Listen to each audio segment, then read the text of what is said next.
¿Por qué no hacemos un ejercicio en el que podamos nosotros realizar un texto? A ver, la gente está así. Quienes dicen que hay democracia lo ponen de esta manera, y quienes dicen que no hay democracia lo ponen de esta manera. Bueno, estoy exagerando, estoy polarizando. Bueno, no lo podemos hacer. O sea, porque además lo quisimos escribir solo a México. Entonces, hay lecturas que se hablan sobre la existencia de la democracia, el desarrollo de la democratización en México, pero también existen autores que nos hablan sobre que esta democracia es muy endeble, de muy baja calidad. Entonces, está en construcción también. Como esto se presenta con una cultura, entonces el objetivo fue hacer un resumen del texto de Menich, en el que participaron muchos autores, varios profesores también aquí de la UAM Xochimilco, en el que se catalogaron como 14 dimensiones, ¿no? 14 temas, y en el que se trata de observar cuál es la calidad de la democracia según esta metodología. En las diapositivas se van a ver algunos de estos puntos, ¿no? Y lo que hice fue actualizar estos datos, ¿no? Con referencias actuales. ¿Qué es lo que existe? Pues en realidad pues es lo mismo. O sea, en esta ocasión Emmerich señalaba que la democracia en México es muy baja, que es pésima calidad, que existe una constante violación de los derechos, y observando los datos, digamos, más actuales, después de 2009, pues permanecen casi similares. Entonces, observé que faltaba una parte como más teórica. Digo, yo no me escribo como teórico, es lo que puedo hacer en este texto y está en construcción.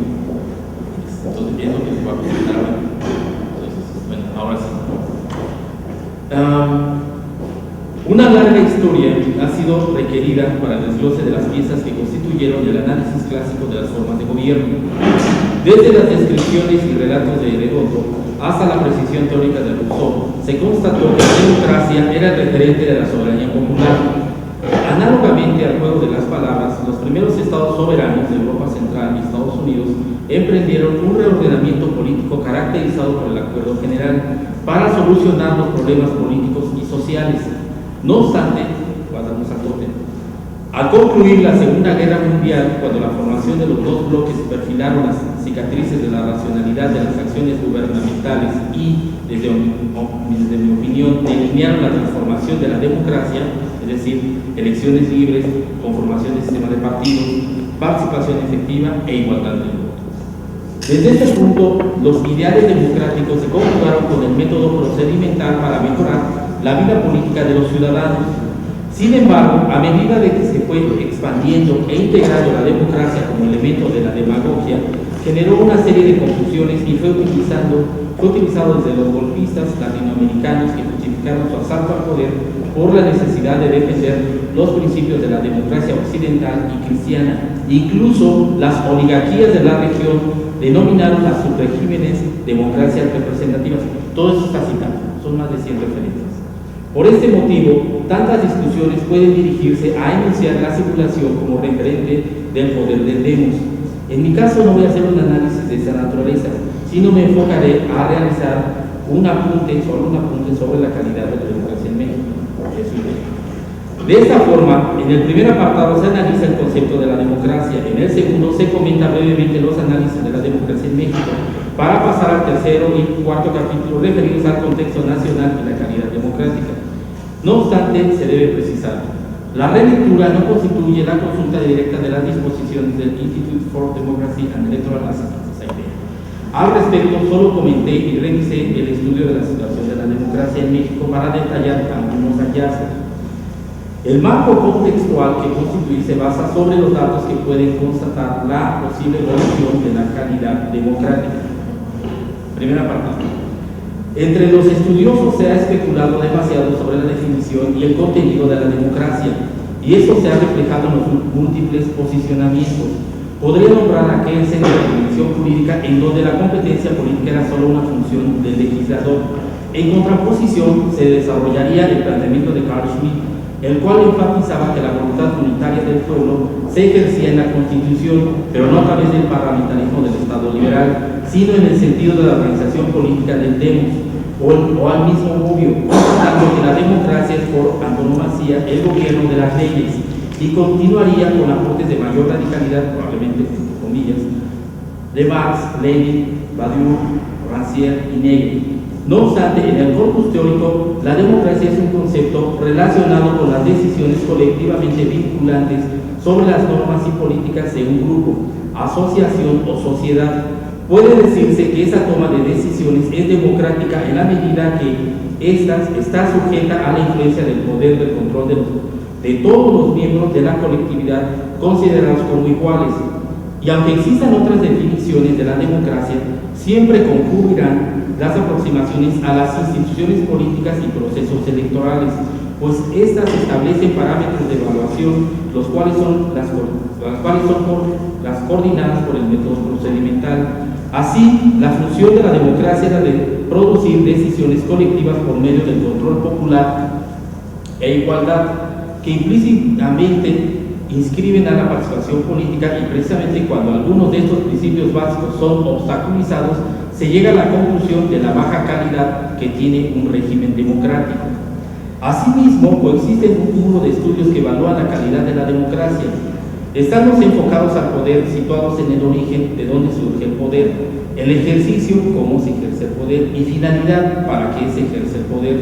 Asimismo, existen otras orientaciones en la ciudadanía, del individuo electoral al individuo ciudadano, que observan los retrocesos y avances logrados en materia del sistema de derecho. De esta línea se desprende el análisis de la Freedom House, que entre 2009 a 2010 publicó que en México había una erosión de los derechos civiles, condiciones que se mantuvieron en el 2012 al catalogarlo como país parcialmente libre. Desde otro punto, sobresalen las metodologías del Economist Intelligence Unit, conocido como el índice de poliarquía, pues toma los ejes centrales de Robert Dahl, participación y competencia, y la de idea.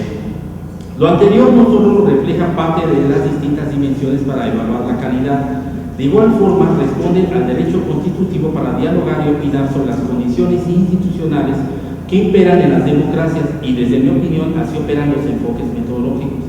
De tal modo, IDEA propone un marco de trabajo alternativo a la clasificación jerárquica de países y de los juicios de valor externo, puesto que se orienta a una evaluación integral basada en equipos de evaluación nacionales conducidos por gobiernos, organismos de la sociedad civil o instituciones académicas. Así se conformaron análisis para responder a la cuestión: ¿cuán democrático es nuestro país y su gobierno? ¿O en qué medida México es democrático? Situación compleja cuando se contempla el contexto después de las elecciones de 2006, 2009, 2012, solo mencionar las federales. Segundo apartado. En los años 60, ante los enfrentamientos de los bloques socialista y capitalista en América Latina, la revolución apareció no solo como la estrategia ineludible frente al desarrollo del subdesarrollo, sino también como una respuesta respaldada por la teoría social. No obstante, la cavidad del análisis político a finales de los 70 dio un desplazamiento e introdujo la preocupación por el sistema democrático, que de acuerdo con Lechner, su inicio se representó con la conferencia Las condiciones sociales de la democracia, que organizó el Consejo Latinoamericano de Ciencias Sociales, CLACSO. Por medio de ello, la atención se concentraría en los procesos de transición, dejando en segundo plano el tema relacionado con la consolidación de la democracia. Específicamente en México, el tratamiento de la democracia puede rastrearse antes de los 80, y la evidencia puede encontrarse en el libro de La democracia en México de Pablo González Casanova, en donde la discusión de la formación histórica, metodológica y reglamentaria era primordial para dilucidar la dinámica política, la institucionalización del cambio, los equilibrios y controles, la concentración y distribución del poder. Asimismo, Meyer, con el trabajo académico Historical Roots of the Authority of the State in México, propondría mostrar que la Revolución Mexicana no había destruido la naturaleza autoritaria del porfiriato, y a través del zigzagueante proceso histórico que planteó, se cuestionó si la democracia tenía algún lugar en el sistema político mexicano. Desde otra posición, Wallenberg captó el desenvolvimiento de las reformas registradas de 1977 a 1997 para ilustrar la formación del sistema de partidos plural, competitivo vivo y captar la evolución del sistema electoral que permitiera hablar sobre el equilibrio de las elecciones federales. Mientras que Woldenberg transó el desenvolvimiento de 20 años para hacer el análisis procesual, Emerich, en cambio, ubicó 6 intentos democráticos localizados a partir del siglo XIX. La Primera República de 1824 al 29, la Constitución de 1857, la República Restaurada de 1867 a 1876, el maderismo, 5. El carrancismo, 1917-1920, y después de la muerte de Carranza se instauraría el régimen partido cuasi único hasta que el proceso de modernización económico-social de México, caracterizado por la urbanización, el aumento de los niveles educativos y un mayor acceso a fuentes de información, causó una diversificación de las condiciones de vida que se tradujo en un pluralismo político, erosionando así la votación del PRI, las cuales se concentrarían con las derrotas tanto en las elecciones legislativas del 97 como en las presidenciales del 2000. Ciertamente, el suceso de la alternancia no fue obra de la casualidad, puesto que antes se crearía el IFE, el cual fue fundamental para cambiar las tácticas políticas y resolver los conflictos, el conflicto postelectoral. No obstante, todo se diluiría con lo ocurrido en 2006. En 2012, la participación política de los ciudadanos alcanzó el 60%. Bueno, voy a redondear todos los números. 50 millones. Y en esta ocasión el ganador fue la coalición Compromiso por México, integrada por el Partido Revolucionario Institucional y el Partido Verde, seguida del Movimiento Progresista y Acción Nacional. De este resultado se desprenden varias directrices: los pactos firmados, las anomalías que se registraron, pero hay otro hecho que quisiera exponer brevemente, que es el financiamiento y la fiscalización de gastos de los partidos, referidos en el artículo 41 de la fracción 2 del Pacto de la Función, que en mi opinión es un punto vital para entender la democratización de los procesos en campaña. Pues bien, el 15 de julio de 2013 fue aprobado el dictamen y el proyecto de resolución sobre informes de gastos de 1.605 campañas realizadas en el proceso electoral 2012.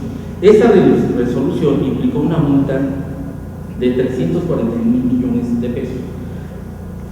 341 millones de pesos hacia los partidos políticos, quienes gastaron 2.572 millones de pesos ejercidos en 90 días. Es decir, gastaban alrededor de 28 millones diarios durante la campaña. En mi singular punto de vista, esto es muestra de la táctica dada por medio de las prerrogativas que en su momento aplicaron para que se reconocieran como entidades de interés público. No obstante, estas anomalías fueron detectadas por el escrutinio y, entre comillas, el perfeccionamiento del IFE y su unidad de fiscalización. Según Leonardo Valdés, para construir otro modelo de fiscalización se necesitaría: 1. Vincularse a las tecnologías de información en materia contable. 2. Una rigurosa rendición de cuentas con sanciones drásticas. La sanción más drástica sería que desapareciera el partido. 3. Que elimine cualquier disposición legal, reglamentaria o normativa que permita ocultar o simular gastos o la aplicación a posteriori de criterios de gasto. Posiblemente lo anterior se observará en la próxima reforma electoral, aunque todavía en el contexto mexicano estamos lejos de que a eso se le pueda llamar buena calidad democrática. El grado de complejidad aumenta, ya que en cada proceso electoral la percepción de los ciudadanos en cuanto a la democracia decrece.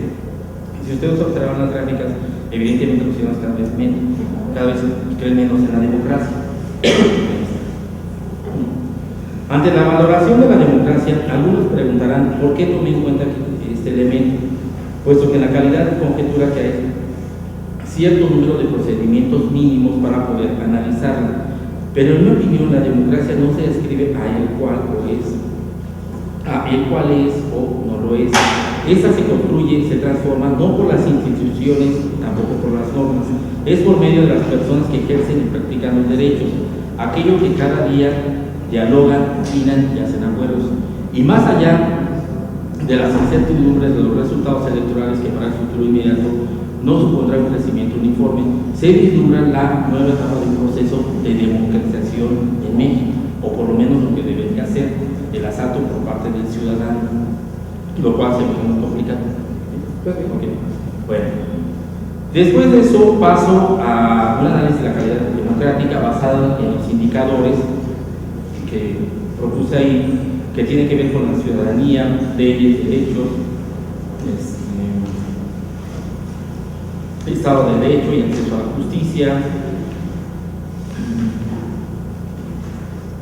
representación y responsabilidad gubernamental, elecciones honestas, como existen en México, el papel democrático de los partidos políticos, como nuestros partidos políticos seguramente lo son, eficacia y rendición de cuentas, que también existe mucho eso en el gobierno, control civil sobre el ejército y la policía, que también ahí eso no existe, minimizar la corrupción, la sociedad civil, la participación popular en los distintos procesos, que por ahí hay una gráfica.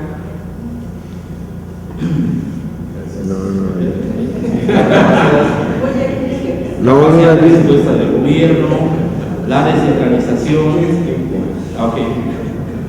Bueno, y quiero acabar con esto. Y algo que llaman la democracia de las fronteras del Estado, es decir, dimensiones internacionales de la democracia. Ese sería el último punto de la evaluación que hace México. Sin embargo, yo agregué lo de utopía y realidad. Bueno, ya veo. La historia, ¿en serio? Muy rápido.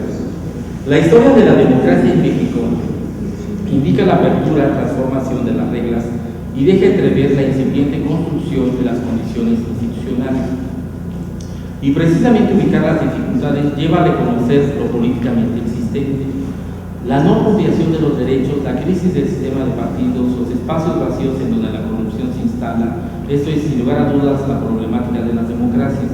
Vincular los ideales con las prácticas cotidianas, multiplicando los canales de participación que proporcionan a la ciudadanía herramientas para el escrutinio de las políticas. Si la dirección es esta, fue a razón de los análisis empíricos, los cuales introdujeron lo faltante y permitieron reflexionar sobre procesos políticos. La analítica de la democracia sitúa a las diversas metodologías, tanto cuantitativas y cualitativas, a establecer determinado número de variables que permitan construir contenidos, formas e instrumentos para el perfeccionamiento institucional. Las críticas sobre si México o en México existe la democracia se han difuminado e intercambiado por la calidad de las políticas, de los derechos y de los procedimientos. En ese momento la situación remarca la emergencia de perfilar lo existente y dejar a un lado las grandes discusiones teóricas. Para ello, la definición de la democracia tiene características mínimas, control popular e igualdad, para poder abordar un estudio empírico, el cual puede ser modificado y alterado para engrosar los análisis. El fracaso latente de nuestras democracias es construir herramientas y que estas sean útiles para la ciudadanía, o que estas a veces son tan complicadas y no pueden ser apropiadas por los mismos ciudadanos.